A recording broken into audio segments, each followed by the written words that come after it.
जयपुर के कलानेरी में दशरथी महाकाव्य पुस्तक का विमोचन किया गया। कार्यक्रम के वक्ता डॉक्टर गजादान चारण ने बताया कि संग्राम सिंह राष्ट्रवर द्वारा रचित इस पुस्तक में श्री राम के जीवन दर्शन पर बारीकी से अध्ययन कर पुस्तक का संपादन किया गया है। इस पुस्तक के विमोचन के दौरान गणमान्य लोग मौजूद रहे।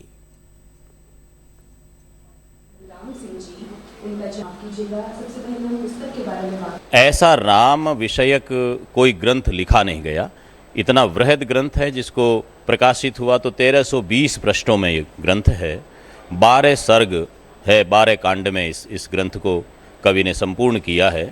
तुलसी वाल्मीकि रामायण और तुलसी की रामचरितमानस के साथ में देश विदेश की विभिन्न व्याकरण जो रामचरित है, रामायण है, वो सारी कवि ने पढ़ी है और उनके स्वाध्याय के आधार पर उन्होंने एक नवीन दृष्टि के साथ में इस ग्रंथ को लिखा है। दाशरथी महाकाव्य अपने आप में इसलिए विशेष है कि ठाकुर संग्राम सिंह अपने काव्य नायक को नारायण का अवतार नहीं मानते। वो राम उनका अवतार नहीं होकर के पराक्रमी राजा है, ऐसा राजा जो अपने जन की बात को खुद के मन की बात मानता है, ऐसा राजा जो सब दृष्टि से समृद्ध है, हर दृष्टि से अपनी जनता के निमित्त समर्पित रहता है। और इस नाते इस ग्रंथ में संग्राम सिंह जी ने जिस रूप में मेहनत की है, अद्भुत विद्वतापूर्ण ये काव्य लिखा गया है। और ये एक अच्छी प्रवृत्ति है कि लोग एक बार फिर से भगवान राम के जीवन पर कुछ काव्य या कथात्मक लेखन कर रहे हैं, जो कि होना ही चाहिए, जो बीच में बंद हो गया था। मैंने अभी ये पुस्तक पढ़ी तो नहीं है, लेकिन निकट भविष्य में इसे अवश्य ही पढ़ना चाहूँगा।